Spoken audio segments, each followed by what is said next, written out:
हाँ बच्चों, राधे राधे। अब हम ऑल्टरनेटिंग करंट के सर्किट्स में और डीसी सर्किट में कंपैरिजन करते हैं, जिससे आगे चैप्टर को बढ़ाना आसान होगा। तो हमारे पास में एक डीसी सर्किट है और एक एसी सर्किट है। तो डीसी सर्किट मतलब डायरेक्ट करंट, जिसमें पोटेंशियल कांस्टेंट रखा जाता है, उसमें डायरेक्शन ऑफ करंट चेंज नहीं होती। लेकिन ऑल्टरनेटिंग सर्किट में पीरियोडिकली चेंज होती रहती है। अब डीसी सर्किट को कंट्रोल, ध्यान रहे हमने वर्ड कंट्रोल यूज लिया है। डीसी सर्किट को कंट्रोल करने के लिए केवल एक एलिमेंट होता है, रजिस्टर। कंट्रोल का मतलब हमने रजिस्टर को बढ़ाया, डीसी करंट की वैल्यू कम हो गई। अब अगर हम किसी डीसी सर्किट में समझें कैपेसिटर लगाते हैं, तो कैपेसिटर डीसी सर्किट को कंट्रोल नहीं कर रहा, वो ब्लॉक कर देता है, बंद कर देता है।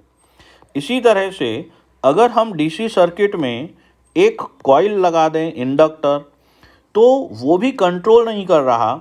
जब तक डीसी अपनी कांस्टेंट वैल्यू ले नहीं लेती, केवल तब तक वो इंडक्टेंस प्रोवाइड कर रहा है और उसके बाद वो एक नॉर्मल कंडक्टिंग कॉइल की तरह बिहेव करता है, तो कंट्रोल नहीं कर रहा। ठीक है, तो डीसी सर्किट को कंट्रोल करने के लिए हम रजिस्टर का यूज लेते हैं, जबकि एसी सर्किट को कंट्रोल करने के लिए हमारे पास रजिस्टर, कैपेसिटर और इंडक्टर, तीन चीजें होती हैं।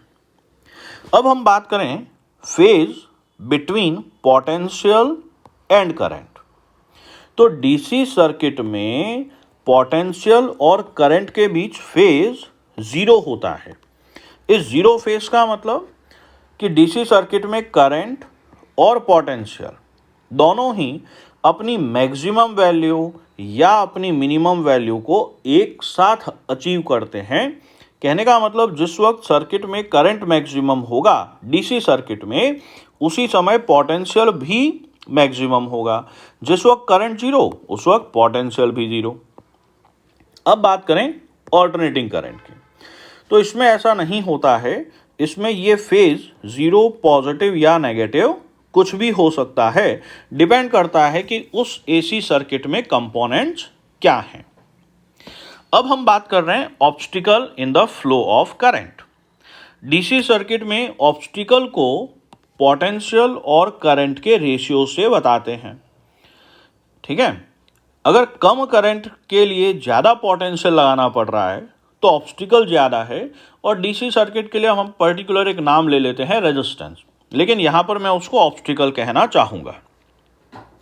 जब हम एसी सर्किट की बात करें तो एसी सर्किट में भी ऑब्स्टिकल होगा, तो वो ऑब्स्टिकल को हम रेजिस्टेंस नहीं कहेंगे। उसका कारण क्या है? क्योंकि रेजिस्टेंस कहते ही हमारे दिमाग में रजिस्टर आता है, और हम यहां पर ऑब्स्टिकल कहना चाह रहे हैं। ऑब्स्टिकल मतलब problem in the flow of current.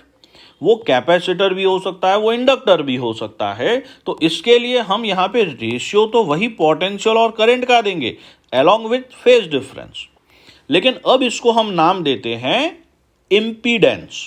ध्यान रहे, इम्पीडेंस भी एक तरह का ऑब्स्टिकल ही है, that is resistance, no doubt. इसका भी यूनिट ओम होगा, इसका भी यूनिट ओम होगा। अब आगे बात करें, यहां पर ये फेज डिफरेंस कुछ भी हो सकता है, और ये जो इम्पीडेंस है, ये इम्पीडेंस अगर फेज डिफरेंस हमारे पास में प्लस माइनस पाई बाय 2 है, तो इस इम्पीडेंस को हम नया नाम देते हैं रिएक्टेंस। अब आगे बात करें फेजर। हम जानते हैं कि पोटेंशियल और करंट दोनों ही स्केलर क्वांटिटीज हैं, लेकिन हम उन स्केलर क्वांटिटी को एसी में फेजर के हिसाब से बताएंगे। कारण कि जो एसी वेरिएबल है उसका वेरिएशन रोटेटिंग वेक्टर के प्रोजेक्शन की तरह होता है। तो इसको मैथमेटिकल कैलकुलेशन से समझने के बजाय फेजर से समझना ज़्यादा आसान होता है। ठीक है, तो फेजर को समझने के लिए क्या करते हैं, हमने एक जैसे मान लीजिए EMF इक्वेशन है E equal to E naught sine omega T, उसमें इस मैक्सिमम वैल्यू को एज अ रेडियस ले लिया। तो जो भी आपके पास में ईएमएफ इक्वेशन है या करंट इक्वेशन है, उसकी मैक्सिमम वैल्यू को अपन एज रेडियस ऑफ सर्कल लेंगे। तो हमने इस तरह से एक परपेंडिकुलर लाइंस बना ली, इस मैक्सिमम वैल्यू का एक रेडियस ले लिया और इसका एक सर्कल बनाएंगे और हम ये वेक्टर को ओमेगा एंगुलर वेलोसिटी से घूमता हुआ मानते हैं। हमने यहाँ पर इसकी फ्रीक्वेंसी ओमेगा वही ली जो एसी करंट को प्रोड्यूस करने के लिए कॉइल को घुमाया जाता है। तो मैग्नेटिक फील्ड में कॉइल को घुमाने की फ्रीक्वेंसी भी हमने ओमेगा ली थी, यहाँ पर ये रोटेटिंग वेक्टर का एंगुलर वेलोसिटी भी ओमेगा ले रहे हैं। तो अब ये कांस्टेंट एंगुलर वेलोसिटी है, तो ओमेगा इक्वल टू क्या होता है बेटा, थीटा बाई टी। तो थीटा इक्वल टू क्या हो जाएगा, ओमेगा टी।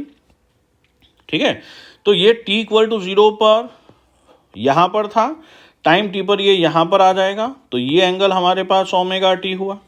ठीक है, तो ये ईएमएफ का मैक्सिमम वैल्यू है। अब इसका इस एक्सिस पर प्रोजेक्शन डालेंगे। ठीक है, ये ओमेगा टी है तो ये वाला भी ओमेगा टी होगा। तो अब यहाँ पर ये जो प्रोजेक्शन की लेंथ है, ध्यान से देखिए, तो sine theta equal to perpendicular by hypotenuse के हिसाब से ये वैल्यू आएगी ई, जो E naught sine omega T होगी। ठीक है, तो हम फेजर को इस तरह से रिप्रेजेंट करते हैं। तो अब जैसे जैसे ये वेक्टर इस तरफ जाएगा वैसे वैसे प्रोजेक्शन बढ़ेगा, और जब ये वेक्टर रोटेट होके इस तरफ आएगा प्रोजेक्शन कम होना शुरू हो जाएगा।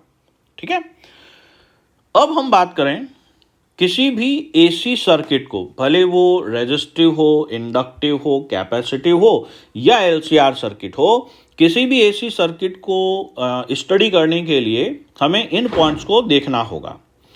सबसे पहला सर्किट डायग्राम बनाएंगे, उसका ईएमएफ इक्वेशन निकालेंगे और उस ईएमएफ इक्वेशन की मदद से करंट इक्वेशन निकाला जाएगा। फिर पोटेंशियल और करंट में फेज निकालेंगे। इम्पीडेंस, ये टी है, यहाँ पे डी होना चाहिए। फिर इम्पीडेंस निकालेंगे, फिर उस साइन कर्व बनाएंगे दोनों का। ठीक है, उसके बाद में हम पावर फैक्टर निकालेंगे। जो पावर फैक्टर क्या है हम हमारे अगले वीडियो में समझेंगे। पावर फैक्टर के बाद में उस सर्किट के लिए इंस्टेंटेनियस और एवरेज पावर दोनों निकालेंगे। फिर हम उसका फेजर डायग्राम बनाएंगे। तो पावर के बारे में हम हमारे नेक्स्ट वीडियो में बात करते हैं बेटा। ओके बेटा, राधे राधे।